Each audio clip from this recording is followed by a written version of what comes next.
हमारे परम पूज्य परमात्मा सेवक मंडल वर्धमान नगर नागपुर से हमारे सदगुरु महामंत्री बाबा जुंदेव जी के आदेश अनुसार आज दिनांक 29 दिसंबर 2024 को एक भगवान का भविष्य सेवक सम्मेलन का कार्यक्रम ग्राम सन्ना भक्ति में आयोजित है। इसके लिए एक भगवान की चर्चा बैठक जारी है। इस चर्चा बैठक में स्वयं भगवान बाबा हनुमान जी उपस्थित है। भगवान को मेरा प्रणाम। वैसे ही हम सबके सदगुरु महामंत्री बाबा जुंदेव जी उपस्थित है। बाबा को मेरा प्रणाम। वैसे ही बाबा को हर कदम पर सहयोग प्रदान करने वाली माता वाराणसी आई उपस्थित है। माता को मेरा प्रणाम। वैसे ही आज की चर्चा बैठक के अध्यक्ष महोदय एवं परम पूज्य परमात्मा सेवक मंडल वर्धमान नगर नागपुर के अध्यक्ष महोदय आदरणीय सम्मानीय राजू जी मदनकर साहब उपस्थित है। आपको मेरा प्रणाम। वैसे ही आज के चर्चा बैठक के भविष्य सेवक सम्मेलन के उद्घाटक महोदय परम पूज्य परमात्मा सेवक मंडल के संचालक महोदय सम्मानीय भगीराज जी जिपकाटे साहब उपस्थित है। आपको मेरा प्रणाम। वैसे ही आज के कार्यक्रम के शुद्ध संचालन करने वाले मार्गदर्शक सम्मानीय संजय जी चाचार्य सर उपस्थित है। आपको मेरा प्रणाम। वैसे मंडल अंतर्गत उपस्थित समस्त संचालकगण एवं आदरणीय मंच पर उपस्थित समस्त कार्यकर्तागण, समय के अभाव में नाम नहीं ले रहा हूँ, आप सभी को मेरा आदरपूर्वक प्रणाम। तब आए हुए उपस्थित बाबा के सभी सेवक सेविका गण्य मने बाल गोपाल, आप सबको मेरा एक साथ नमस्कार। आज सौभाग्य के साथ मुझे यहाँ अवसर प्राप्त हुआ है कि बाबा के शिखर पर कुछ विचार रखूं, कुछ शब्द रखूं। हम सब सौभाग्यशाली हैं कि इस मार्ग में आने पर सुखी जीवन जीते हुए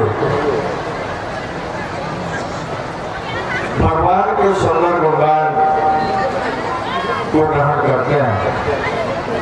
यह चर्चा बैठक मानव की है बैठक और चर्चा भगवान की है। भगवान की चर्चा को हमें ध्यानपूर्वक सुनना चाहिए, जिससे हमारे अंदर के विकार नष्ट होते हैं और विचार बनते हैं, और विचार बनने से हमारे सारे दुख दूर होते हैं, हमें योग की प्राप्ति होती है। ऐसा नहीं होने पर हम भगवान से और बाबा से कितना भी योग मांगे, हमें योग नहीं मिलता। और सेवक सेविका यही कहते हैं अक्सर कि हम भगवान के कार्य कर रहे हैं, विनती प्रार्थना कर रहे हैं, योग मांग रहे हैं, लेकिन योग नहीं मिल रहा। इसका दोषी हम स्वयं हैं। इसके लिए हमें चर्चा बैठक में जाकर के भगवान की चर्चा को सुनना पड़ेगा और उसे आत्मसात करना पड़ेगा। ऐसा ही एक छोटा सा अनुभव मैं अपने भी इस मार्ग में आने का बताता हूँ। मेरे बेटा है और एक बेटी है। हम मार्ग में 2005 में आए। पत्नी को दुख था, वो दुख समाप्त हुआ, सुखी जीवन बिताने लगे। एक लड़का पढ़ाई में बहुत ही टॉपर था। 8वीं क्लास में वहाँ पूरे स्कूल में फर्स्ट आया था। स्कूल की ओर से उसे इनाम दिया गया था। 10वीं हाई स्कूल बोर्ड में मेरिट लिस्ट में 80% अंक प्राप्त किया। और उसके बाद उसकी पढ़ाई का स्तर कम होने लगा और वह डाउन होने लगा। 11वीं में वहाँ 65% में आ गया और 12वीं बोर्ड में होता है अपने एमपी में, तो 12वीं बोर्ड में वहाँ पास ही नहीं कर सका। एक साल पास नहीं कर सका, दूसरे साल फिर उसको बालाघाट सरस्वती शिशु मंदिर स्कूल में एडमिशन करवाया, दूसरे साल भी पास नहीं हो सका। तीसरे साल फिर प्राइवेट दिलवाया गांव से ही, तीसरे साल भी वह 12वीं क्लास पास नहीं हो सका। और इन 3 साल में उसके विचारधारा इतने बदल गए थे कि वह भगवत कार्य को महत्व नहीं देता था। धर्म की प्रार्थना भी करता था तो करता था, नहीं करता था तो नहीं करता था। इस तरह से उसके विचार भटक गए थे और रात्रि में देर रात्रि तक आना, ये सब उसके जीविका बन चुकी थी। इस परिस्थिति को देखकर हम दोनों पति पत्नी बहुत दुखी थे कि भगवान ने हमको पहाड़ से दुख का समाधान दिया, लेकिन हमारा एक तो बेटा है जिसको हम अच्छे से पढ़ाना चाहते हैं, आगे कुछ बढ़ाना चाहते हैं, ये पीछे जा रहा है, कैसा होगा। इस तरह से हम बाबा के आदेश अनुसार भगवान के कार्य भी करते रहे, योग भी मांगते रहे, लेकिन महीनों बीत गए, उसकी लापरवाहियां बढ़ते चलने लगी, लेकिन सुधार नहीं होते रहा। ऐसी स्थिति में हम दोनों बहुत चिंतित हो गए। एक दिन मेरे मन में विचार आया, उस समय क्या मार्गदर्शक जो लोग थे उतना मार्गदर्शन भी नहीं कर पाते थे, विचार में तो भगवान के पास यही बताते थे। एक दिन मेरे मन में विचार आया कि क्यों ना मैं बाबा से ही मार्गदर्शन लूं। शाम की प्रार्थना के बाद मैंने पुनः कपूर की ज्योत जलाया और भगवान को प्रणाम करके, बाबा को प्रणाम करके शब्द रखा कि बाबा हमारा एक ही बेटा है और यह लापरवाही कर रहा है और नीचे स्तर की ओर जा रहा है, इसका क्या कारण है बाबा, इसके लिए हमें मार्गदर्शन करें, विचार करें। ये बाबा के पास हमने शब्द रखा। रात में जागृति में ये समझ में आया कि तू अपने कर्मों का छुटकारा कर। बाबा ने जागृति में आत्म रूपी मार्गदर्शन किए कि तू अपने कर्मों का छुटकारा कर। ये शब्द सामने आया। ये शब्द को मैंने घर में ज्योति भाई को बताया, अपने पत्नी को बताया कि ऐसा ऐसा मुझे समझ में आया। तो उस समय जब हमने कहा मार्ग में जुड़े तो कुछ शब्दों का छुटकारा किए थे, कुछ कर्मों का छुटकारा किए थे, लेकिन मानव गलती का पुतला है।